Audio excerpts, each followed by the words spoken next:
오늘 여호를 만날 만한 때라는 말씀으로 같이 나누려고 하는데요. 오늘 이사야 55장의 말씀의 배경은 바벨론의 포로로 가서 한참 지나서 이스라엘 백성들이 매우 힘든 상황에 있을 때 주어진 말씀입니다. 그들이 하나님의 공의나 하나님의 정의를 목말라 하고 이 일이 그 땅에서 보여지지 않는 그런 어려운 상황 속에 있을 때 주어진 말씀이죠. 바벨론의 상황은 제국들의 전쟁 또 안에서의 반란 또 그들이 가지고 있는 이교적인 그런 문화와 풍습을 가진 상태 안에서 이스라엘이 살아가면서 만나는 어려움들을 가지고 있었습니다. 그래서 바벨론을 오늘날에 비교하기를 세상이라고 얘기합니다. 우리가 지금 살고 있는 이 세상의 모습이 전쟁과 또 안에서의 그런 갈등과 또 이교적인 그런 문화, 문란, 방탕 뭐 여러 가지 모습들이 이 바벨론의 상황과 매우 유사하기 때문에 바벨론을 세상과 비유하고 세상을 바벨론에 비유하기도 합니다. 이 세상에서 그리스도인으로 사는 삶은 바벨론에서 이스라엘 백성들이 살아갔던 환경과 매우 흡사하다는 거죠. 그래서 오늘 저는 바벨론에서 믿음을 지키면서 살아가면서 그 하나님이 이스라엘 백성들에게 주셨던 그 말씀이 오늘날 이 세상의 어려운 상황 가운데서 믿음을 지키기 어려운 상황 가운데서 살아가는 오늘 우리에게 주시는 말씀으로 그렇게 받았으면 좋겠다는 생각을 합니다. 여러분 바벨론에서 믿음을 잘 지켰던 사람이 있었죠. 누굽니까? 바벨론의 포로로 있으면서 다니엘이죠. 감옥에 있으면서도 하루에 3번씩 예루살렘을 향해서 절하며 예배했던 다니엘을 우리는 생각해 볼 수 있습니다. 그런데 지금 이 본문은 다니엘의 시대를 훨씬 많이 더 지나가서 그 바벨론의 신앙이 그때까지 유지되기도 어려웠을 그렇게 이스라엘 백성들이 살기에 어려웠던 시절에 주신 말씀이에요. 그래서 이사야 55장에서 주시는 말씀은 목마른 사람들에게 값없는 은혜를 베풀어 주시겠다라고 하는 얘기를 하고 있고요. 그들의 영혼을 살리는 언약을 맺을 거라고. 그들이 너무 힘들고 어려운 가운데 있지만 그들에게 영혼을 살리는 언약을 맺으실 거라고 말씀하고 있습니다. 그래서 이 이사야 55장을 초청장이라고 얘기해요. 초청. 하나님께서 값없이 베푸시는 풍성한 구원의 은혜로의 초청장이다. 이렇게 얘기합니다. 만민을 초청하는 내용을 담고 있어요. 그러면서 여기서 주시는 메시지는 뭐냐 하면 우리에게 하나님이 함께 하실 때 얼마나 풍성한 복을 누릴 수 있는지를 약속해 주고 있고요. 우리가 그럼에도 불구하고 우리가 자격이 없고 잘못한 일이 있고 불의한 생각을 했더라도 하나님께 회개하고 돌아오기만 하면 하나님은 용서해 주실 것이라는 말씀을 하면서 그 약속의 근거들을 설명해 줍니다. 우리가 그렇게 잘못했어도 주께 회개하고 돌아오면 용서해 주실 것이다 라고 하는 그 근거는 3절에서 다윗의 자손인 예수 그리스도 안에서 하나님과 다윗과 하나님이 맺으셨던 확실한 은혜의 그 언약 때문에 우리는 그런 용서를 받을 수 있다라고 하는 얘기를 하고 있습니다. 55장에서 출발을 어디서부터 하냐면 오라 너희 모든 목마른 자들아 물로 나오라 돈 없는 자도 와라 너희는 와서 사먹되 돈 없이 값없이 와서 포도주와 젖을 사라. 여기서 모든 목마른 자들아 이렇게 얘기해요. 모든 목마른 자들아. 그 목마른 자의 의미는 구원에 갈급한 자들을 이야기합니다. 그런데 무언가를 얻으려면 대가를 지불해야 되는데 돈 없이 값없이 와서 사라고 얘기해요. 하나님이 돈 없는 자는 그러면 무엇이냐? 어떤 인간적인 조건을 구원을 위한 어떤 조건을 가지지 못한 자가 돈 없는 자. 우리는 우리가 대가를 지불해서 받을 수 있을 수 없다라는 거죠. 그래서 여기 모든이라고 하는 사람의 조건에는요. 모든 사람이 구원을 받을 만한 조건을 갖추지 못했기 때문에 세계 만민을 향해서 하시는 말씀이에요. 여기서 물을 얻고 포도주를 얻고 젖을 얻으라 라고 하는 것은 구원과 영생을 이야기합니다. 초청하는 거예요. 구원을 얻으러 나와라. 물을 와서 먹고 갈급함을 해결해라. 포도주와 젖을 먹어서 그 어려움을 견뎌내라. 하나님께서는 메시아를 통해서 당신의 초청을 듣고 나오는 자들에게 영원한 구원의 언약을 맺을 거라고 하는 얘기를 해주고 있습니다. 그런데 그 영원한 언약은 누구와 맺은 언약에서부터 출발해요? 다윗에게, 지금 3절에 보면 뭐라고 얘기하냐면 3절 끝에 다윗에게 허락한 확실한 은혜라고 얘기해요. 확실한 은혜. 그것이 새 언약입니다. 다윗의 자손으로 오시는 예수 그리스도라고 하는 그 약속을 우리에게 주고 있습니다. 다윗과 맺은 언약은 뭐냐 하면 다윗의 왕조가 영원히 계속될 것이라는 거예요. 그리고 그 약속은 당신과 새 언약을 맺은 자들에게 계속해서 이어질 것이라는 것입니다. 우리는 하나님과 그 언약을 맺은 사람들이에요. 그래서 우리에게 하나님이 약속해 주시는 것은 뭐냐 하면요. 영원한 평강과 영광을 보장해 주시겠다는 것입니다. 하나님이 약속한 이 영원한 평강과 영광을 누리는 삶을 살게 되시기를 축원합니다. 하나님은 지금도 세계 만민을 향해서 초청장을 보내고 계세요. 저는 그 초청장이 마태복음 11장 28절의 말씀이라고 생각합니다. 수고하고 무거운 짐진 자들아 다 내게로 오라. 내가 너희를 쉬게 하리라. 얼마나 분주한 삶을 살아가는지요. 제가 바쁘지 않은 사람을 못 보는 것 같아요. 다 분주함 속에 살아갑니다. 너무너무 분주하다 못해 피곤해서 어쩔 줄을 몰라 합니다. 초청하고 계십니다. 무겁고 수고한 자들아 다 와서 내게 와서 쉬라. 거기엔 구원과 영생이 약속되어져 있습니다. 그러면서 이사야가 6절에서 얘기하죠. 너희는 여호와를 만날 만한 때에 찾으라. 가까이 계실 때 그를 부르라. 오늘 우리에게 말씀하십니다. 여호와를 만날 만한 때에 찾으라. 언제가 하나님을 불러야 될 때고 언제가 하나님을 찾아야 할 때일까요? 우리 문맥에서 보면 여호와를 만날 만한 때에 가까이 계실 때에 찾으라고 얘기합니다. 이 여호와를 만날 만한 때라고 하는 이 문장 속에는 무슨 뜻이 들어있어요? 만날 수 없는 때가 있다라는 거죠. 가까이 계실 때라는 얘기는 주님이 아주 멀리 계실 때가 있을 거라는 것이 전제가 되어 있습니다. 우리가 하나님을 찾아도 만날 수 없을 때가 있기 때문에 만날 수 있을 지금 하나님을 찾고 하나님을 부르라고 그렇게 말씀하고 있습니다. 하나님의 구원의 초청이 언제까지나 계속되는 것이 아니라는 말씀이죠. 여러분 지금은 우리가 하나님을 만날 만한 때입니다. 맞습니까? 아직 우리가 살아있고 세상의 마지막 날이 아직 우리에게 임하지 않았어요. 세상의 마지막 날은 역사적으로 올 수도 있고 또 뭐예요? 개인적으로 올 수도 있어요. 우리가 만날 만한 그 세상의 마지막을 우리는 모른다는 거죠. 그때가 뭐예요? 만날 만한 때가 되지 않을 수도 있다는 거예요. 그러면서 하나님은 어디에 계시다고 얘기해요? 지금 가까이에 계시다고 말씀합니다. 하나님께서 가까이 계시다. 우리와 가까이 계시다면 어디에 계실까요? 하나님은 우리 개인의 역사를 통해서도 얼마나 가까웠던 적이 있는지 가까이에 계신지 우리는 알 수 있습니다.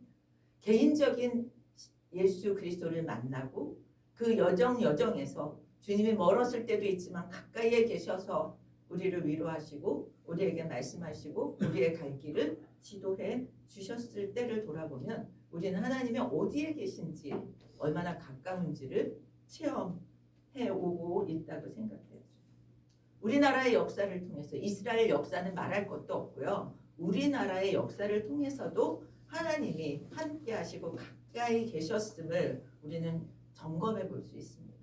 우리나라에 복음이 들어오고 일제 강점기를 통해서 기독교가 들어오면서 이 나라의 독립운동에 많은 기독교인들이 참여하고 의료, 교육, 고난당하는 그런 백성들에게 하나님은 희망을 주셔서 대한민국이 세워지게 되죠.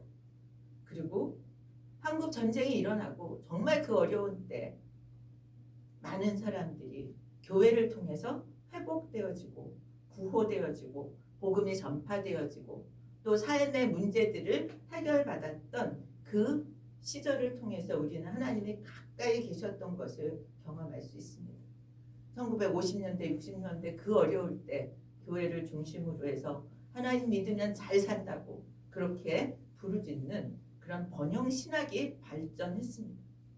그리고 산업화와 민주화를 거치면서 그들의 인권에 기독교가 열심을 다했던, 그래서 그들이 정말 자신들의 삶을 정말 잘 회복할 수 있도록 사회적인 환경을 조성했던 그런 신학이 강조되어졌던 그런 시절도 있었습니다. 그러면 현재는 어떻습니까? 지금은 일제강점기에 함께 하셨던 주님이 한국 전쟁 이후에 그 어려움 속에 살았던 사람들과 함께 했던 주님이 민주화와 그런 산업화에서 고통받았던 사람들과 함께 했던 주님이 저는 오늘날에 와서는 사회 경제적인 문제뿐만 아니라 영적인 정서적인 그런 어려움들을 겪는 자들과도 함께 하시고 위로하시고 희망이 되어 주신다고 믿습니다. 그때와 같은 일제 강점기와 같이 한국 전쟁 시기와 같이 민주화 그런 산업화의 시기와 다른 그런 어려움들을, 그 문제들은 해결되었지만 또 다른 문제와 어려움으로 씨름하고 있는 그런 사람들에게 하나님은 함께하고 계시다고 믿습니다. 하나님은 그래서 멀리 계시지 않다고 얘기하고 가까이 계시다고 말씀하는데 신명기 30장 11절에는 뭐라고 얘기하냐면 오늘 내게 명령한 이 명령은 내게 어려운 것도 아니요 먼 것도 아니에요. 하나님의 말씀이 멀리 있지 않다는 것. 하나님의 말씀이 멀리 있지 않고 우리와 매우 가까이 있다고 말씀합니다. 14절 신명기 30장 14절에는 뭐라고 얘기하냐면 오직 그 말씀이 내게 매우 가까워서 내 입에 있으며 내 마음에 있은즉 내가 이를 행할 수 있는. 하나님의 위로와 희망이 필요한 사람들과 하나님의 말씀은 함께 하는 줄 믿습니다. 하나님이 그 가운데서 일하심을 우리는 보게 되고 경험할 수 있습니다. 성경은 그렇게 얘기하죠. 하나님께서는 소외되고 가난한 사람들을 위로하신다는 말씀을 계속하십니다. 가난하고 위로하는 것은 어떤 눈에 보이는 것뿐만 아니라 정서적인 영적인 부분에서도 마찬가지입니다. 그들에게 임하시는 하나님의 말씀이 그들을 세우고 일으키는 것을 우리는 볼 수 있고 그거는 그 현장에서 그들과 함께 할 때 우리는 경험하는 것이라고 생각합니다. 하나님의 일하시는 현장으로 우리가 나아가서 그들과 함께 할 때 우리는 하나님의 역사를 경험할 수 있습니다. 하나님이 일하셔서 정말 낙심하고 낭망한 자들이 슬픔 가운데서 다시 일어나서 웃을 수 있고 기쁨으로 살아가게 되는 모습 속에서 위로하시는 하나님, 은혜를 베푸시는 하나님, 일으키시는 하나님을 경험할 수 있습니다. 하나님이 일하시는 곳은 멀리 있지 않습니다. 하나님이 일하시는 곳은 내 안에서도 역사하지만 내 옆에 어려운 자들을 통해서도 계속해서 역사하고 계십니다. 우리는 그곳을 찾아갈 수 있기를 축복하고요.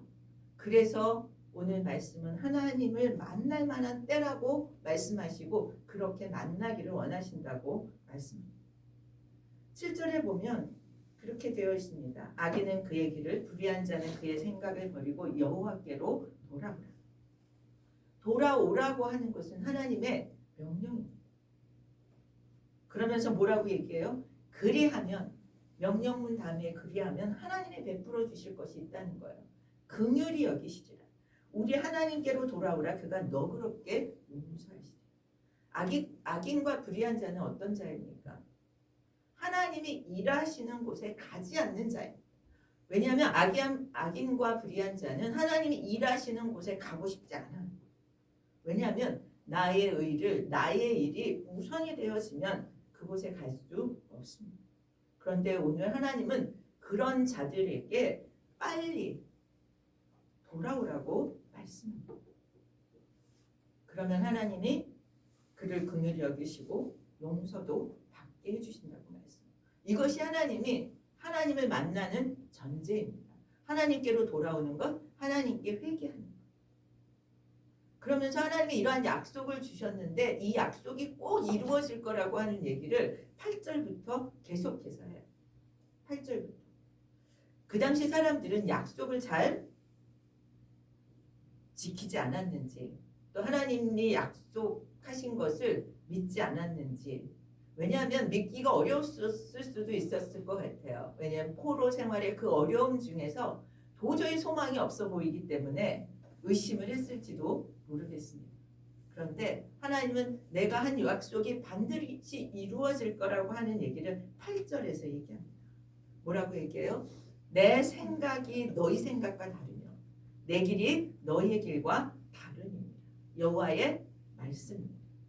하나님의 생각, 하나님의 일하심, 하나님의 말씀은 인간의 말이나 인간의 행동과 인간의 그런 실천과 다르기 때문에 하나님의 말씀하신 건 반드시 이루어진다고 얘기해요. 더 나아가서 9절에서는 뭐라고 얘기하냐면 이는 하늘이 땅보다 높은 같이 내 길이 너희의 길보다 높으며 내 생각은 너희의 생각보다 높다라고 하는 얘기를 통해서 하나님의 차원과 인간의 차원이 다르다라고 하는 얘기를 하는 거죠. 우리는 자꾸 내 중심으로 하나님을 판단하거나 하나님의 생각을 재보려고 하는 경향이 있습니다. 그러면서 더 나아가서 어떻게 하나님의 약속이 이루어지실까를 10절, 11절에서 얘기합니다. 비와 눈이 하늘로부터 내려오면 다시 올라가지 않는다라고 얘기하죠. 그 비와 눈은 내려서 땅을 적셔서 소출이 나게 하고 싹이 나게 하고 파종하는 자에게 종자를 주고 먹는 자에게 양식을 주고, 그러면서 하나님의 입에서 나가는 말도 헛되이 다시 하나님께로 돌아가지 않는다고 얘기해요. 그리고 하나님의 입에서 나온 말씀은 반드시 하나님이 기뻐하시는 뜻을 이루고 하나님이 보낸 일에 대해서 형통하게 하시겠다라고 말씀합니다. 하늘에서 비와 눈이 내려와서 헛되이 돌아가지 않는 것처럼 하나님의 입에서 나온 모든 말씀이 그대로 생명을 이 땅에서 살리고 배고픈 자에게 양식을 공급하시고자 하는 하나님의 깊은 뜻이 순조롭게 이루어질 것이라고 하는 것을 말씀해 주고 있습니다. 하나님의 역사가 그렇게 이루어지는 것처럼 하나님께 돌아오면 용서해 주실 거라고 하는 이 앞의 말씀도 반드시 이루어질 거라고 하는 말씀을 오늘 우리에게 주고 있습니다. 하나님은 돌아오라고, 하나님을 찾을 만한 때에 하나님 가까이 계실 때 하나님께 돌아오라고 얘기하면서 거기서 멈추지 않고 12절 13절에서 돌아왔을 때 누릴 것에 대해서 얘기해 주고 있어요. 용서를 한 결과가 어떻게 될 것이냐, 또 새로운 삶에 어떤 은혜가 있을 것인가를 얘기해 주고 있습니다. 12절 13절에서 얘기해요. 너희는 용서를 받고 하나님의 은혜를 베풀어 주시면, 하나님을 만나면 어떻게 될 거라고 얘기해요? 너희는 기쁨으로 나아갈 것이라고 얘기합니다. 여러분, 우리에게 기쁨이 회복되기를 축복합니다. 평안히 인도함을 받을 것이라고 얘기해요. 우리가 나아가고자 하는 일에 하나님의 인도가 평탄하게 이루어지기를 축복합니다. 산들과 언덕들이 너희 앞에서 노래를 바라며 들의 모든 나무가 손뼉을 칠 것이며 잣나무는 가시나무를 대신하여 나며 화석류는 찔레를 대신하여 날 것이라. 잣나무와 화석류, 가시나무와 찔레를 우리는 비교해서 볼 수 있습니다. 여기서 가시나무와 찔레는 창세기 3장 17절 18절에 나오는 가시덤불과 엉겅퀴와 견줄 수 있습니다. 그 창세기 3장 17절 18절에는 뭐라고 얘기해요? 땅은 너로 인하여 너로 말미암아 저주를 받고 너는 내 평생에 수고하여야 그 소산을 먹으리라. 그 수고해야 할 일이 뭐예요? 가시덤불과 엉겅퀴를 치우는 일을 해야 된다는 거죠. 사람들이 죄를 짓기 전에는 참 에덴이 어땠습니까? 아름답고 먹을 것으로 넘쳐나고 행복한 곳이었습니다. 그런데 범죄 후에는 그 범죄하기 이전에 없었던 것들이 생겨나는데 그것이 가시덤불과 엉겅퀴라는 거예요. 가시나무와 찔레가 생겨나서 수고하고 애를 써야 되는 고통스러운 그러한 삶을 살게 되었다는 것입니다. 사람들의 삶의 부분에서 가시나무와 찔레의 고통을 받으면서 살게 되었음을 얘기합니다. 그런데 그랬음에도 불구하고 오늘 말씀은 뭐라고 얘기하세요? 회개하는 사람들의 죄가 용서해 주시는 땅에는, 여러분 보세요.